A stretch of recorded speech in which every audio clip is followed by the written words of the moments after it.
Assalamualaikum warahmatullahi wabarakatuh. Pernahkah anda tertanya-tanya, apakah hukum jika seorang suami terminum susu isterinya? Adakah perbuatan itu haram? Adakah ia menyebabkan hubungan suami isteri menjadi seperti ibu dan anak? Atau adakah ia memberi kesan kepada sahnya perkahwinan? Dalam video ini, kita akan membincangkan hukum tersebut berdasarkan pandangan para ulama serta dalil daripada Al-Quran dan hadis. Pastikan anda menonton sehingga habis supaya tidak tersalah faham mengenai isu yang sering menjadi persoalan masyarakat. Minum susu lah. Okey. Suami ni, ini soalan klasik ni. Soalan klasik nasional. Bukan soalan baru. Lama orang tanya. Orang tanya suami hisap susu lah, bukan minum. Mana ada orang minum hisap? Suami minum susu isteri. Dengan dia boleh tak boleh? Jawabnya tak ada masalah. Suami itu takkan menjadi anak susuan. Sebab anak susuan tu syarat dia umur 2 tahun ke bawah. Suami umur apa? Cuma nak minum pun tinggallah beda anak sikit. Nah tu lah bang. Dia sebenarnya kan minum tu dia saja syok-syok, tak ada apa. Ni soalan klasik nasional. Lama dah orang tanya, bukan sekali. Tak apalah, untuk pengetahuan tuan-tuan ingat, sebab kalau suami terminum susu bini tak meninggalkan kesan, tak meninggalkan, tak ada masalah. Lebih baik minum susu lembu.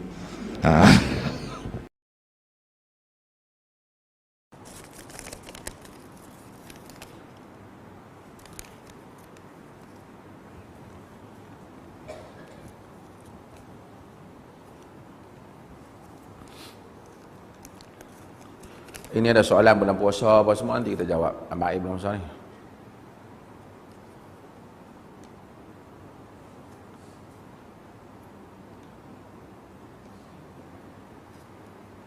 Apa hukum bila bersama isteri lepas tu laki minum susu isteri? Minum, bukan terminum. Habis dah susu-susu lain.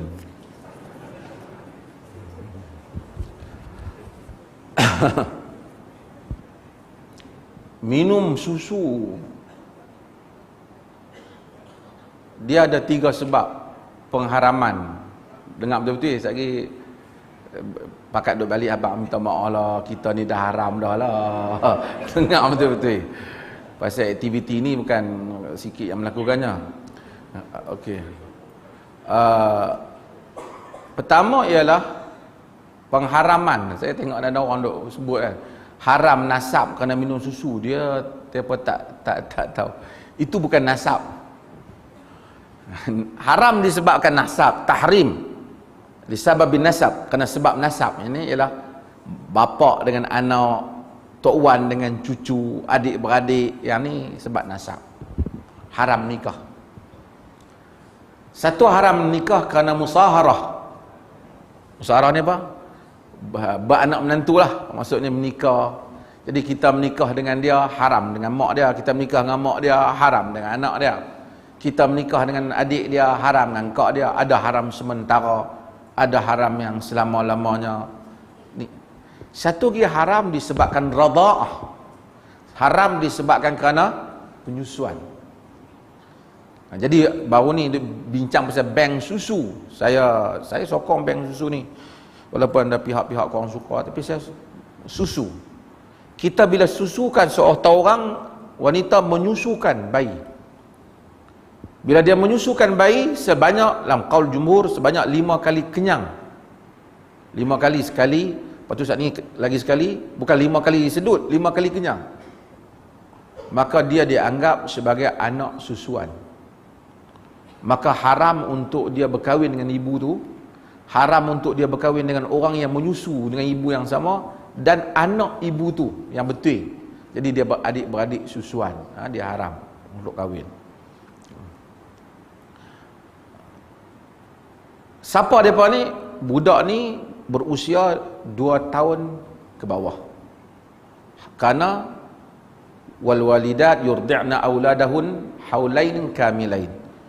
Ibu-ibu menyusukan anak dia 2 tahun. Jadi yang tadi ni, kalau suami dia 2 tahun ke bawah, dah haram. Faham lah.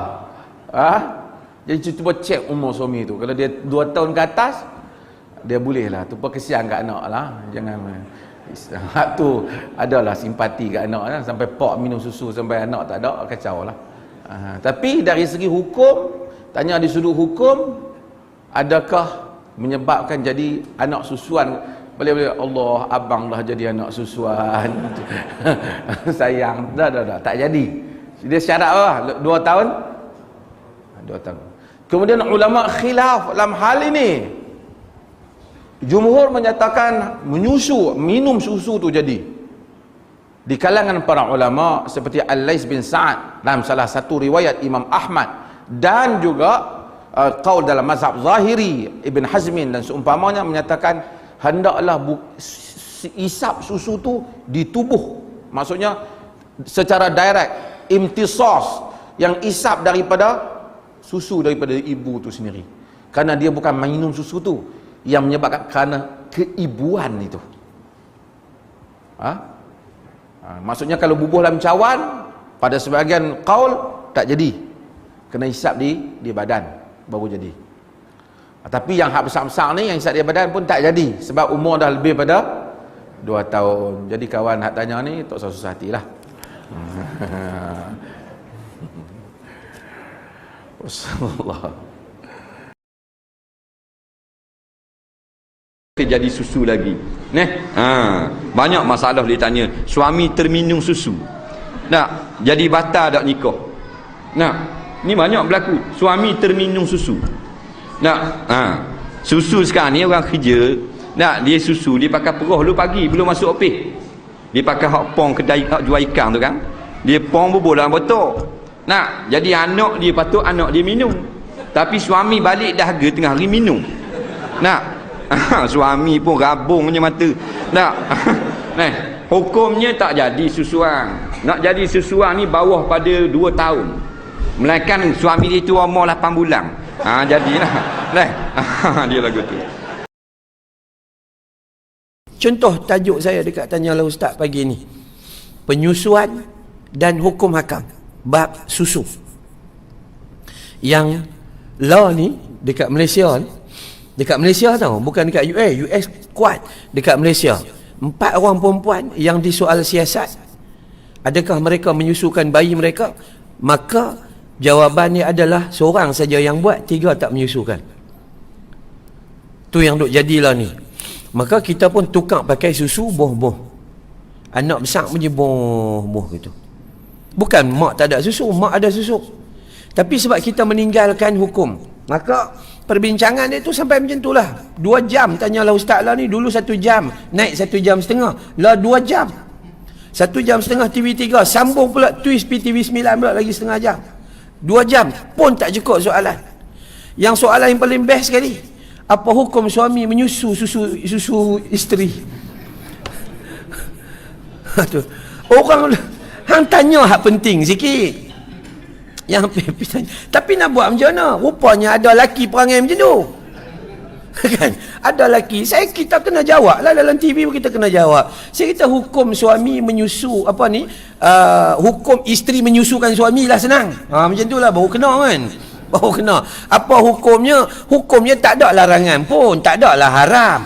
Tapi susu tu Allah bagi untuk anak dia, bukan pak dia. Tu je yang tak boleh.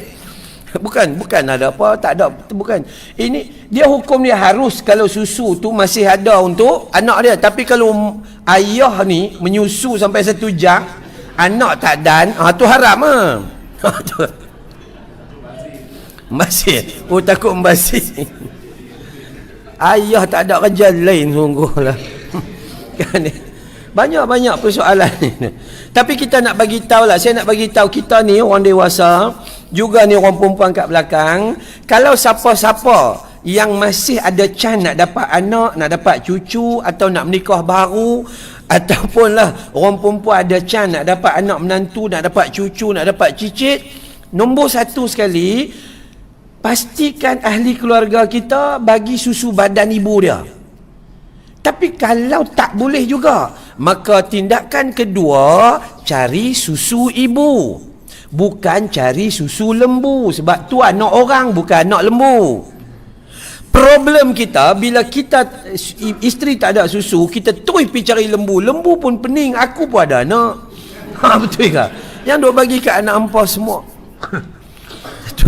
Dah tak boleh kita pergi susu ibu. Susu ibu ni siapa pun boleh. Tak ada masalah apa-apa. Tu fiqah lah, surut fiqah kita nak bagi tahu ya. Baik. Hukum suami minum susu isteri sebagai minuman pagi atau tengah hari atau waktu malam? Maaf Ustaz, soalan pelik sikit akhir ni. Pelik sangat tu, bukan pelik biasa. Jadi minuman tak adalah, saya ingat Allah saya tak tahu, daripada sudut jadikan ia sebagai minuman. Yang penting dia minum, dia tak jadi anak lah. Dia tak jadi anak lah. Yang pertama. Yang kedua, apa kejadahnya pergi minum susu isteri kalau anak memerlukannya. Itu yang kedua. Yang ketiga, mungkin kita boleh bincang pula ada beberapa keadaan. Ini siapa yang tak kahwin lagi, relax. Kadang-kadang isteri kita dia ada isu bengkak susu.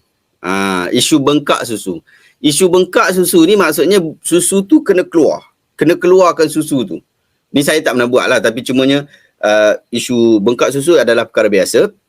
Jadi bila jadi bengkak susu, dia jadi sampai urat, isteri kita akan jadi sakit sungguh. Dia keluarkan, dia picit masuk kat dalam botol. Baik sebaiknya begitulah, dia picit, dia keluarkan masuk dalam botol. Tapi kalaulah sakit sangat, dia tak boleh. Boleh tak suami dia tolong dengan cara dihisap dan minumlah, kita kata.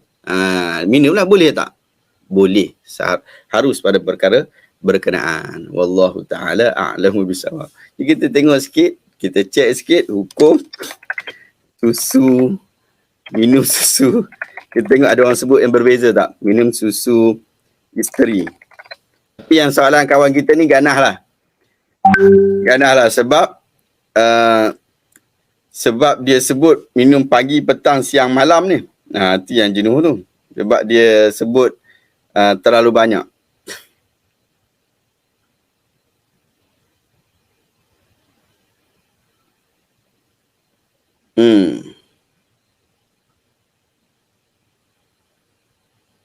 Tidak ada masalah lah.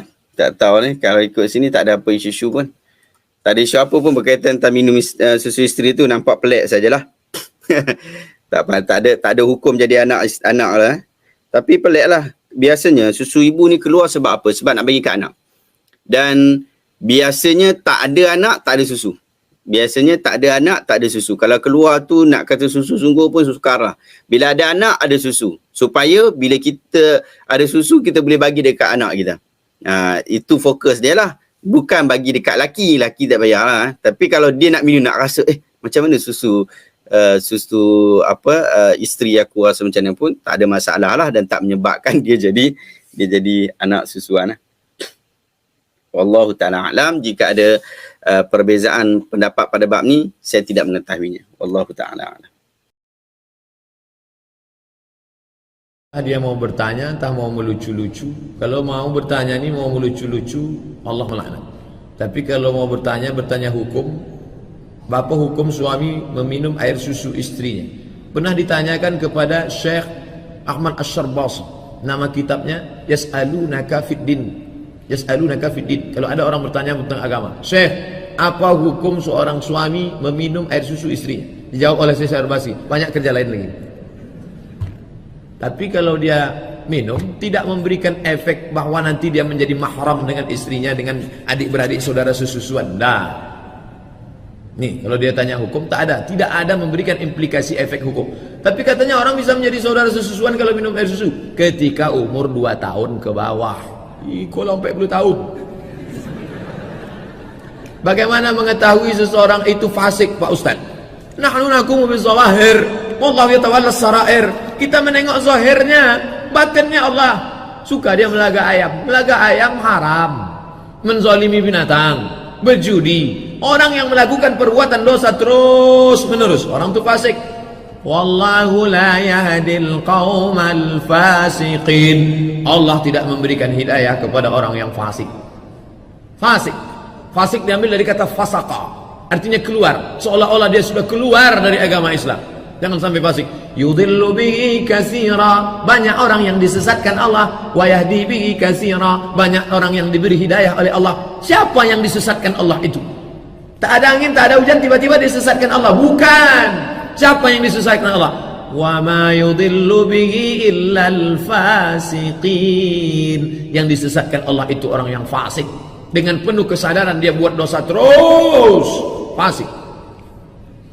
Alhamdulillah, kita telah memahami bahawa menurut pandangan jumhur ulama, jika seorang suami terminum susu isterinya, sama ada sengaja atau tidak sengaja, ia tidak menjadikan isterinya sebagai ibu, susuan dan tidak membatalkan perkawinan.